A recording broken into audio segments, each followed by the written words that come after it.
Welcome to Daily Current Affair. Today is 27th of August 2022. The first question is Asia's first paper mill that is named NEPA Limited is inaugurated in Panchkula, Burhanpur, Lucknow और Jaipur. So the answer is B, that is Burhanpur. तो आपने ये याद रखना है, जो Nipah limited है वो एक पेपर मिल है. वो बहुत ही पुरानी पेपर मिल है इंडिया की और एशिया की सबसे पहली हमारे पास पेपर मिल थी. That was inaugurated in that is इन बुरहानपुर. तो नेपाल लिमिटेड कब बनी थी? 1947 में एस्टेब्लिश हुई थी और 2015 तक ये चली थी. और 2015 के बाद क्या हुआ, इसमें रेनोवेशन का काम स्टार्ट हो गया था, तो इसकी वजह से इसको बंद कर दिया गया था. आफ्टर, ठीक है, मेंटेनेंस के अंडर मेंटेनेंस थी. आफ्टर दैट क्या हुआ, इसको फिर से इनेगोरेट कर दिया है एट बुरहानपुर, मध्य प्रदेश में इसको फिर से इनेगोरेट कर दिया गया है. अभी कुछ दिन पहले हमने न्यूज़ पढ़ी थी कि बुरहानपुर पहली डिस्ट्रिक्ट बनी है हर घर जल की जिसको सर्टिफिकेट मिला है. और फर्स्ट सर्टिफाइड स्टेट कौन है हर घर जल की? That is Goa. And first certified UT of her घर जल that is Daman and Diu, Dadra and Nagar Haveli. अब ये पूरी की पूरी एक ही यूटी है. पहले ये दो यूटीज़ हुआ करती थी, अब ये टोटल एक ही यूटी है. ठीक है. Bio CNG plant that is in Indore Madhya Pradesh. Biomass hydrogen plant that is Khandwa Madhya Pradesh. Which country started first fleet, इसको बोलते हैं पहला बेड़ा. ठीक है. First fleet of hydrogen powered passenger train. ठीक है. फ्रांस, यूके, जर्मनी और Switzerland. So answer is C, that is Germany. तो जर्मनी काफ़ी कुछ कर रहा है इन हाइड्रोजन ट्रेन के ऊपर. ठीक है. द फर्स्ट फ्लीट इन्होंने ये स्टार्ट किया हाइड्रोजन पावर्ड पैसेंजर ट्रेन. कितनी ट्रेनें इसमें 14 ट्रेनें हैं. ठीक है. 14 ट्रेन. और जर्मनी में कहाँ पे ये हो रहा है? That is Lower Saxony province. इनकी एक लोअर सेक्सोनी प्रोविंस है, वहाँ पे ये स्टार्ट की गई है. और फर्स्ट एवर फ्लीट है हाइड्रोजन ट्रेनों की, और इसमें 14 ट्रेनें हैं. These train are made by Alstom company of France. France की एक कंपनी है, बहुत ही पावरफुल कंपनी है, बहुत ही एडवांस टेक्नोलॉजी है इनके पास. अल्टसोम कंपनी, इन्होंने इनको बनाया है. और इंडिया में भी इन्होंने एक चीज़ बनाई है अल्टसोम कंपनी ने, मधेपुर बिहार में. दैट इज़ 12,000 हॉर्स पावर का इंजन फॉर इंडियन रेलवे. अब मिराई क्या है? Mirai is first hydrogen car that is made by Toyota. ये आपने ध्यान रखना है, ये काफ़ी इंपॉर्टेंट क्वेश्चन है. इन मार्च 2022 में ये क्या हुआ, बनाया गया था इसको, मिराई को. Mirai is a first hydrogen car. Hydrogen fuel bus cell is started in Pune by Nitin Gadkari. Now S Jaishankar inaugurated Indian embassy in which country? That is, आजकल वो कहाँ पे है? साउथ अमेरिका की विजिट पे हैं, तो पैरागुए में है. आजकल जो जयशंकर है that is he is in Paraguay. Paraguay is a country in South America. तो वहाँ पे उन्होंने क्या कर दिया था, एक महात्मा गांधी का स्टैचू भी अनवील किया था, अभी हमने परसों पढ़ा था. एंड पैरागुए में इन्होंने एक इंडियन एम्बेसी भी खोली है. ठीक है. कैपिटल क्या है पैरागुए की?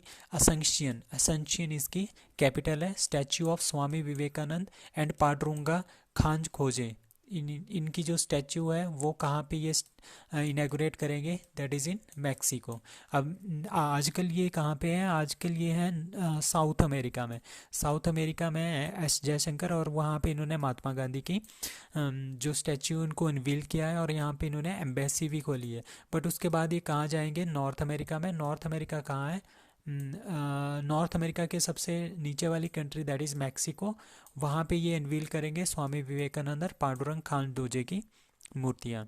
अब यूनेस्को का पीस प्राइज़ किसको मिला है 2022 का? Volodymyr Zelensky, Narendra Modi, Angela Merkel and Joe Biden. So answer is C, that is Angela Merkel. अब ये एंजेला मार्केल कौन है? आपने काफ़ी नाम सुना होगा. जो जर्मनी की एक्स चांसलर थी, ठीक है, वो है एंजेला मार्केल. ठीक है. और क्यों दिया गया है ये price? Her effort to welcome the refugees.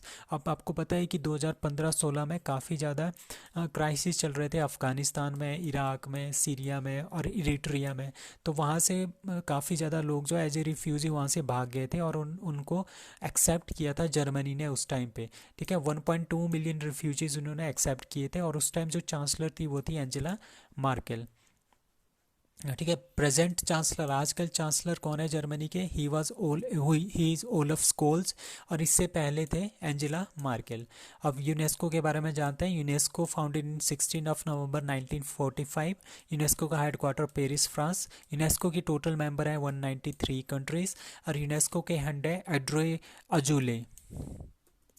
Now fifth question is 14th Asian under 18 championship, Indian man volleyball team won gold, silver, bronze or none of these? So answer is C, that is bronze।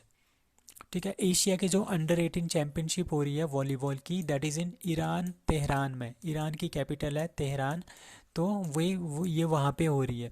तो जो first आया है वो है Japan. ठीक है, Japan ने gold जीता है, और ईरान को हराया था इन्होंने फाइनल में, तो ईरान को मिला है सिल्वर, और इंडिया को मिला है ब्रॉन्ज मेडल। ठीक है। और ब्रॉन्ज मेडल के बाद क्यों, कैसे मिला, उन्होंने किसको हराया है? इंडिया ने साउथ कोरिया को 3-2 से हरा के ब्रॉन्ज मेडल पे कब्जा किया है। ठीक है। और इंडिया किससे हारा है? इंडिया जो पहले हारा था वो ईरान से हारा था, तभी इंडिया को तीसरे नंबर पे है। ठीक है, इंडिया को मिला है ब्रॉन्ज मेडल। तो आपने ये याद रखना, under 14th Asian under 18 championship of volleyball Tehran Iran में हुई थी, और जीता किसने है? जापान ने, और इंडिया को क्या मिला है? Bronze medal. Who has been named as next executive director ED for India at IMF. ठीक है, तो इनका जो आंसर है दैट इज के सुब्रमण्यम। के सुब्रमण्यम को क्या मिला है? के वी सुब्रमण्यम को क्या मिला है? He is selected as the executive director of India at IMF. IMF का है इंटरनेशनल मॉनिटरी फंड, 1944 में इसका हुआ था। वर्ल्ड बैंक और आईएमएफ इन दोनों को हम बोलते हैं एक दूसरे की बहनें हैं। ठीक है, इन दोनों के हेडक्वार्टर है यूएसए में।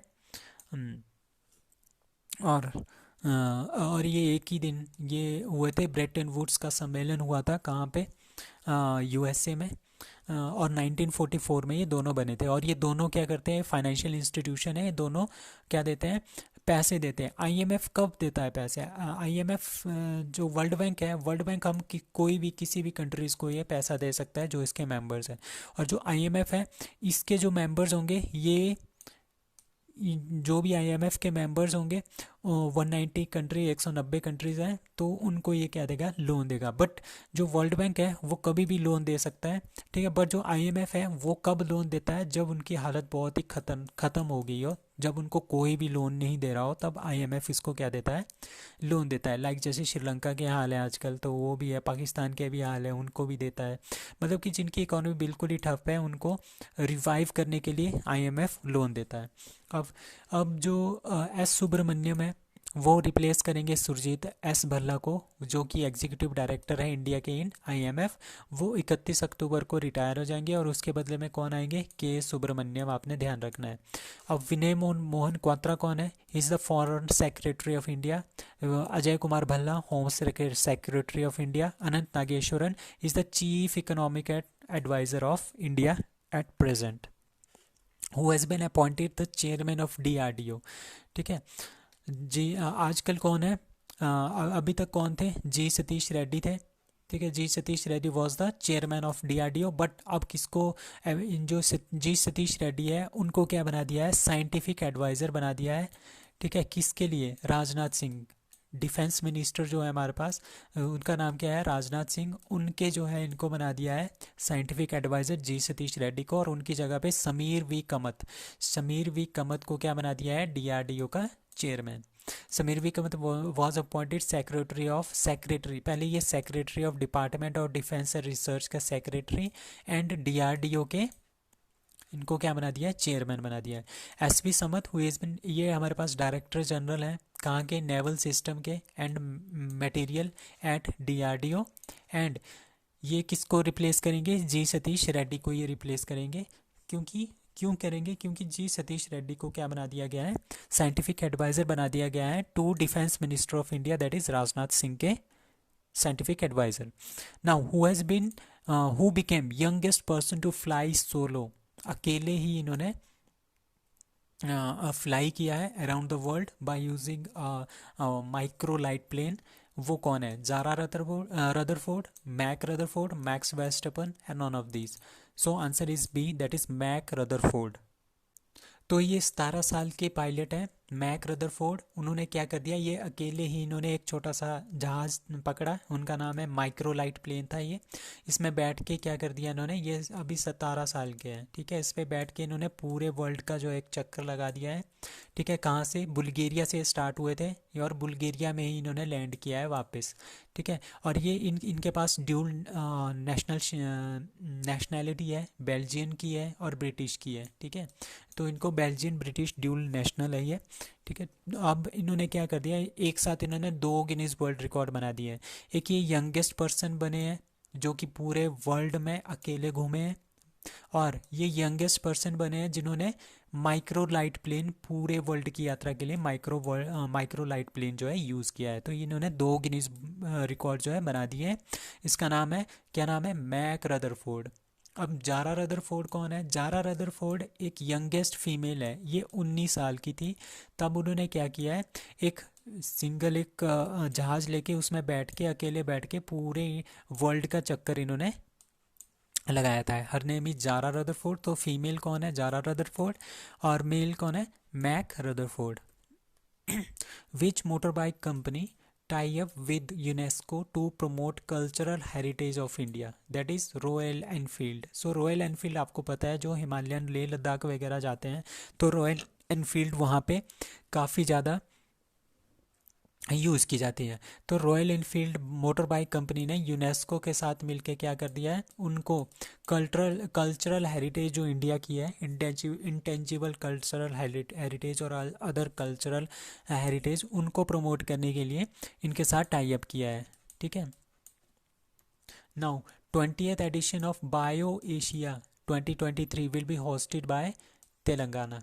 तो तेलंगाना जो स्टेट है वो क्या करेगा, 20th edition of Bio Asia 2023, Bio Asia मतलब कि हेल्थ से रिलेटेड है, ठीक है। वो क्या करेंगे, वो उसको होस्ट करेंगे, बायो एशिया 2023 जो सबमिट होती है, एक बैठक होती है, उसको सबमिट करेंगे। The premier event Bio Asia 2023 for life science के लिए, लाइफ साइंस मतलब कि आपके दवाइयों से रिलेटेड या फिर मेडिसिन से रिलेटेड जो भी चीज़ें होती हैं, हेल्थ से रिलेटेड जो भी चीज़ें होती हैं, हेल्थ टेक्नोलॉजी से रिलेटेड जो चीज़ें हैं, उसको होस्ट करेगा फरवरी 24 से 26 तक इन तेलंगाना 2023 में, ठीक है।